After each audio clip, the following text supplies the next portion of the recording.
I did not expect this, and this might be one of the craziest stories I'm going to be covering all week, maybe. Going into Trump's presidency, I thought he'd basically been handed complete uncontested control of the government.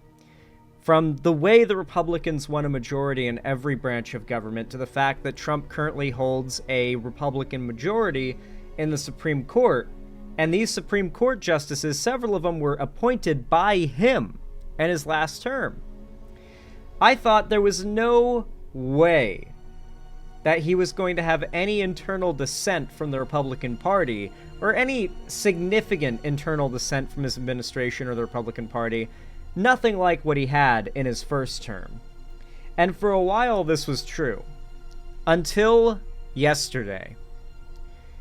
As surprising as it may be, especially considering the fact that the current Supreme Court is essentially Trump's key to emperorship, they blocked him. The Republican majority Supreme Court, made up of several members appointed by Trump, unanimously ruled against him and are ordering the return of a man who is mistakenly deported by him. There has, of course, been several, if not several, mistaken deportations. If you're brown and you don't have your ID on you and you get stopped by the cops or, ICE, you have no way of proving you're a citizen at that moment. They're going to take you to a cell, they're going to put you away, and they might just deport you before anyone checks if you actually belong here.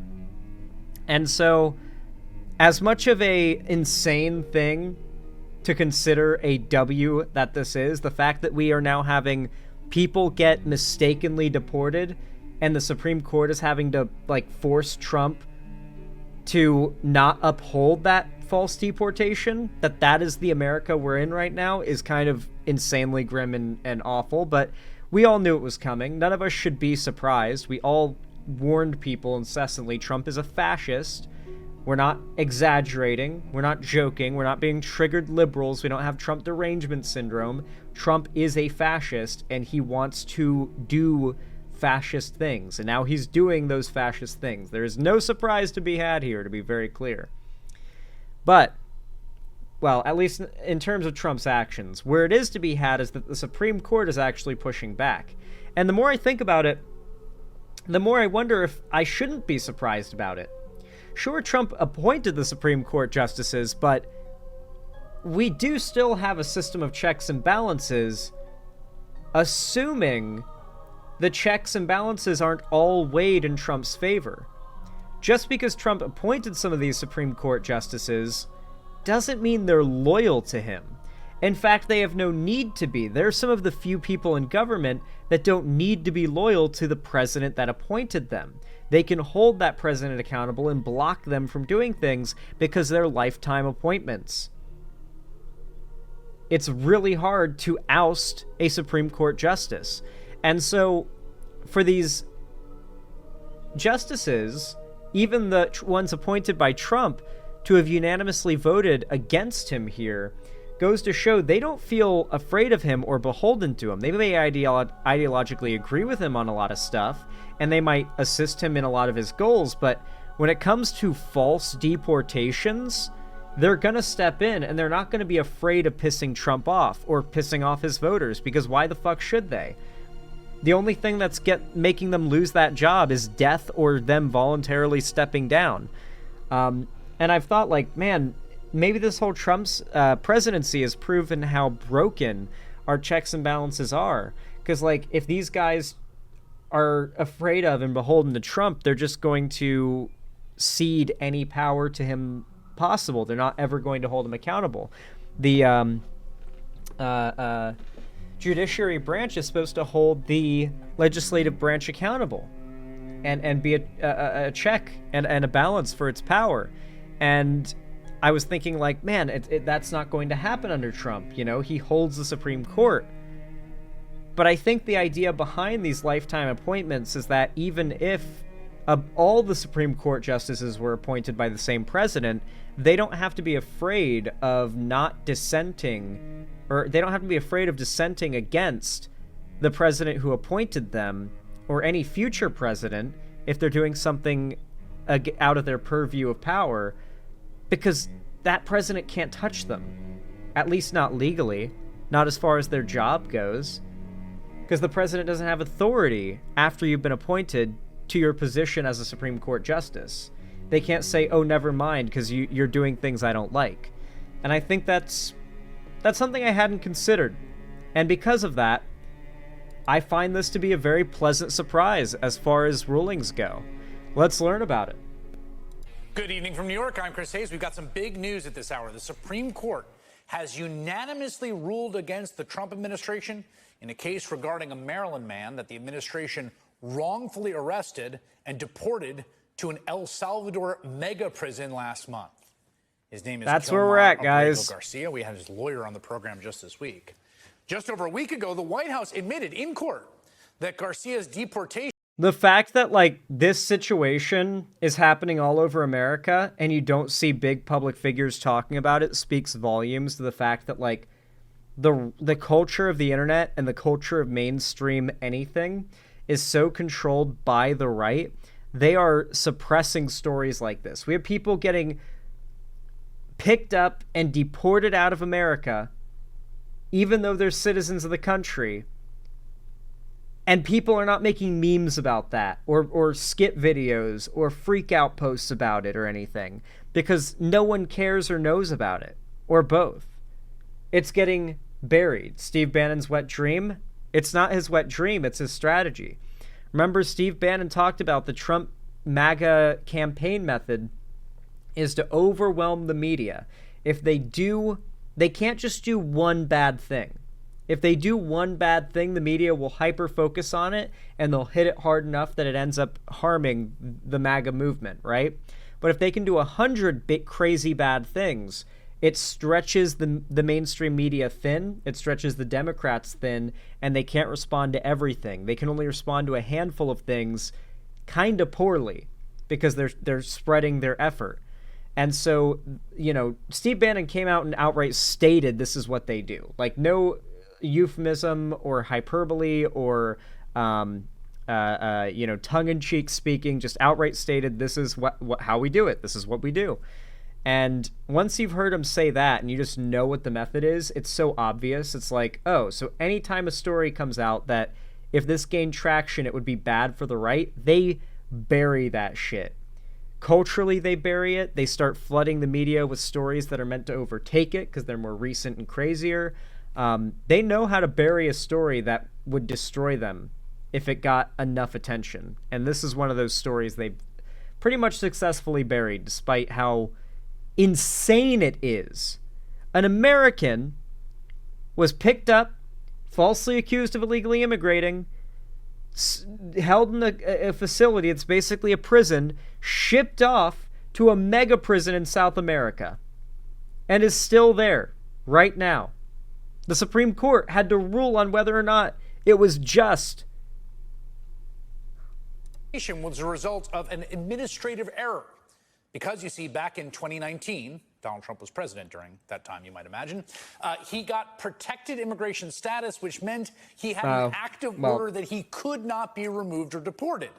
And yet, he was rounded up by the Trump administration anyway, and after they admitted to it in court, he's they American refused now. to do anything about it. Basically, their stance was, whoopsie, we made an oopsie, he's in an El Salvador supermax, you'll never hear from him again, what do you want? Like, if he had that kind of status, that's like the immigrant version of witness protection. What did he do? Like, inform on, like, the cartel or something? Like, imagine he, like, informed to the U.S. government about, like, some crazy-ass details about the cartel, got, like, a special immigration status because of it, so he could be, like, safe in America. Then Trump illegally has him deported to a mega prison in El Salvador. Like, could you fucking imagine? From us.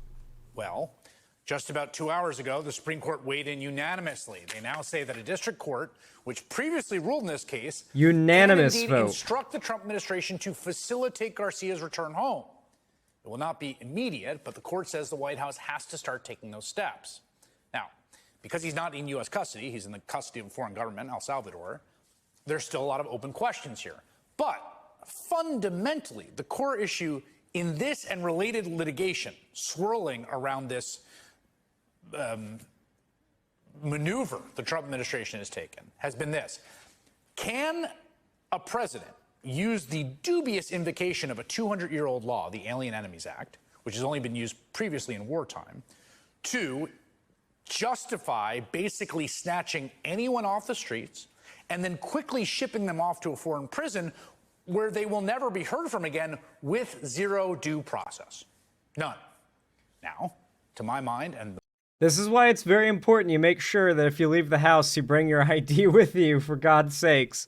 Because if your skin is just a little too brown and, like, ICE just decides to stop you and be like, where's your identification? Where's your papers? Where's your fucking papers? Oh, you say you were born in Boston, you say? Well, you don't got no ID on you to prove it. Why don't you put your hands behind your back? Put your hands behind your back. We're taking you over to the facility. You're going off to an El Salvador mega prison, and no one's going to know about it in time to stop it and to tell us who you are. You'll be shipped off within the week. Like, that's their whole goal. They're going to have you shipped off within a week in order to make sure that no one can come along and be like, hey, this person's chill. They just forgot their ID at home and you picked them up. Like, it's cool. They want to be able to say, oh, well, they're already 4,000 miles away in South America right now. In the minds of, I think, many legal observers, the answer to that question has always been flatly no. If the Constitution protects against anything, it protects against that. But it has been a matter of whether or not this... Do ICE agents have redneck accents? Yeah, of course they do. What? Have you never, like, seen how, like, Border Patrol and ICE agents talk? They're always taught like this. They're always like the most conservative Trump-supporting types, of course. 6-3 conservative Supreme Court would acknowledge that reality. Well, that's why tonight's such a big deal. Today's decision from the court is, at the very least, an indication that at a baseline they will, and it is very, very striking, there were no dissents here. The administration did not even get Clarence Thomas or Samuel Alito or Neil Gorsuch on their side writing in their defense. So to put it lightly, that is not very... It's impressive, but it kind of makes sense. There's no reason why they have to be loyal to Trump. Like, the Republican Party has cucked itself to Trump and, like, bent over and assumed this position for him because Trump's popularity is something they all benefit from gaining. And they all really hurt if they lose it, right? And so what they all want to be on Trump's good side, especially if they're an elected position, which is pretty much all of our government, you know? And if it's not elected, it's appointed by the president or appointed by someone pretty close under the president. And it's easy for the president to have them ousted if they really wanted to, right? But the Supreme Court's just that one case where, like, yeah, he might have appointed me, but he can't do shit to me now. I don't have to bend and kiss the ring. I'm a Supreme Court justice. He can just try to get me impeached. I'm not approving the shit he's pulling right now. I may like his policies on this, and that, but, like, I don't have to be afraid of him. You know, I don't have to do what he says or lose my chance at re-election. I'm fine. Like, you got to consider, people don't like bending, like, people that actually have to do it don't like bending the knee to Trump and kissing the ring more like than not. Like, he basically tries to out-alpha everyone and turn everyone into, like, a little quivering beta around him. He tries to force them into that position, and people no doubt hate it. So if they don't have to bend the knee and kiss the ring, I think there's a good chance we can count on the idea that a lot of people aren't going to. And the Supreme Court, this is a rare W from them. Very rare W. Comment from this court when it comes to high-stakes issue having to do with paying deference to Donald Trump. Leah Littman is a professor at University of Michigan Law School, co-host of the Strict Scrutiny podcast, along with Melissa Murray and my wife, Kate Shaw. She's also the author of a forthcoming book, Lawless, which is out next month, and you can pre-order now. Leah, it's great to have you on the program. I guess just... this stuff gets very complicated procedurally, but what is your reading of this unanimous order from the court? So it is good news. It's better than what might have happened, but I think it's far from perfect and it's far from over, because what the Supreme Court did is they left in place the portion of the district court order that required the government to facilitate Mr. Abrego Garcia's return. But they indicated that the district court needed to clarify what the court meant by directing the government to effectuate, i.e. actually bring about Mr. Abrego Garcia's return. And they suggested that the court might actually lack the power to direct the government to effectuate the return. So that creates this kind of liminal space. What's the difference between facilitate and effectuate? What can the district court actually order the government to do? Can the government come back and say, well, we tried, and El Salvador said, no, sorry, we won't return him? Would that be sufficient? And that's a sort of ambiguity that the Supreme Court's decision left open, and that I'm very concerned the administration. I understand the concern, but like the fact the Supreme Court's ruling against him, now Trump is trying to say no. Yeah, good point. When Trump is literally trying to fight back against it, Trump's saying no. And the Supreme Court's like wrestling him now. Like they are not letting up. Like the fact that they're pushing against him on this at all doesn't really suggest they're just doing it to be able to say they did it, you know? Like the Supreme Court, I think, is going to flex as much of its power as it can, because why wouldn't they? They're the Supreme Court. They might like Trump, but this seems to be where some of them draw the line, which is kind of crazy because I hate some of those Supreme Court justices. I would never have bet on them having enough of like a soul to call out Trump or to try to push back against him when he crosses the line, but they're actually doing it here. They have to flex their power or else he'll render them useless. There's that too. I feel like they have sort of an obligation to make a point here that they are not powerless over Trump. Otherwise, like, they'd basically just be ceding all usefulness over to Trump and admitting, oh yeah, he just runs everything. We have no power now. Like, I don't think they want to do that. Why would they? Administration is going to try to drive a truck through and, you know, take advantage of that ambiguity to delay, if not prevent, Mr. Abrego Garcia's return. Yeah, I mean, we should say the district court judge here is Judge Boasberg, who has been the subject of a lot of... So this judge is actually Judge Zinnes. I'm sorry, this is not the Boasberg one. The Boasberg one is another, thank you very much, is another line of cases having to do with the Alien Enemies Act. This judge here had said, the district court judge had said basically, you have to go bring this guy back. Like, this is not right. You can't just say, nothing we can do. What do you want, Judge, right? So the Supreme Court basically says, rejects the argument by the Department of Justice arguing for Trump that, like, there's nothing we can do. They stop short of saying, you must bring him back. And they come down in the middle of, like, you got to try, basically. I think that that's right, and I think that's why we can't give the Supreme Court too much credit right now. We have to wait to see what they are actually going to do by way of enforcing the order. And specifically, are they going to allow the court to hold the administration's feet to the fire and actually prove what the administration has tried to do and prove that doing other things might not be possible? Because the reality is that the administration negotiated an agreement with She's totally right, but I do still think this is a really good sign. The fact that the Supreme Court isn't just bending the knee to Trump, they're actively, like, unanimously voting against his will publicly, like, that's a big deal. And the only reason why I think it matters and why it's not just a fluke or a stunt is because these are people who don't need to please Trump. They don't need to kiss the ring. Once they've been appointed, they're good. El Salvador. So El Salvador is detaining individuals pursuant to an agreement with the United States. And I think that makes it very likely that a single phone call from President Trump, the United States, could make El Salvador return Mr. Abrego Garcia. And the fact that they haven't done that already is appalling. And I'm very concerned that they are going to do what they have been doing in all of these other cases and try to obscure and obfuscate and go into court and say, well, we tried, and you can't inquire into that any further beyond our statement that we have tried and done the right thing. And unless the Supreme Court is going to allow the lower court to actually probe the administration's representations and to get them to prove that they have made their best good faith efforts to return Mr. Abrego Garcia, I think everyone should still be focused on this case and trying to convince, the public, the courts, and the country that this administration needs to ensure Mr. Abrego Garcia is returned to the United States. Yeah, to your point there, I mean, in the other line of cases that have to do with Judge Boasberg, who was the judge who ordered those planes to turn around, and they didn't turn them around, and the president of El Salvador, Bukele, tweeted, "Oops, too late," and that was retweeted by Marco Rubio, and the whole kind of idea was like, nah, you can't touch us.